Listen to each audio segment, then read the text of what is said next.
और चलिए अब आपको ये जो मुश्किल भरे 4 दिन बीते हैं जिसमें ये युद्ध जो है वो भयावह रूप ले चुका है वो आपको समझा देते हैं। अगर हम पहले दिन की बात करें तो पहले दिन हमास ने इजराइल पर एक बड़ा हमला किया। 5000 रॉकेट से यह हमला हुआ। इजराइल पर हमला करने के साथ साथ लोगों को बंधक बनाया गया, मौत के घाट उतार दिया गया, इजराइल के सैनिकों को मारा गया। हमले से इजराइल में अफरा तफरी का माहौल फैल गया। ये मैं पहले दिन का डिटेल आपको बता रही हूँ। अब आ जाते हैं दूसरे दिन पर। हमास पर इजराइल ने पलटवार किया और इजराइल की तरफ से हमास के ऊपर हल्ला बोल, जिसको कहा जाए कि बड़ा हमला किया गया। गाजा पर इजराइल ने भीषण हवाई हमले किए। हमास के 7 ऑपरेशनल हेडक्वार्टर्स को बुरी तरह से तबाह कर दिया। आतंकी संगठन ZAP का ठिकाना भी तबाह कर दिया गया। फिर आया तीसरा दिन। IDF ने आतंकवादियों की घुसपैठ रोकी।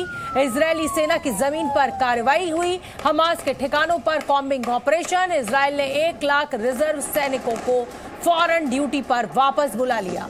चौथा दिन। जंग के बीच हमास ने अमेरिका को धमकी दी। हमास के 200 ठिकानों पर इजराइल ने फिर एक बार स्ट्राइक की। इजराइल हमास युद्ध से दूर रहे ईरान, ये अमेरिका ने एक बड़ा संदेश देने की कोशिश की। उससे पहले ईरान ने कहा था कि अगर ईरान के ऊपर हमला हुआ तो ये विश्व युद्ध में तब्दील हो सकता है। उसके बाद अमेरिका की तरफ से प्रतिक्रिया आई कि इजराइल और हमास युद्ध से ईरान दूर रहे।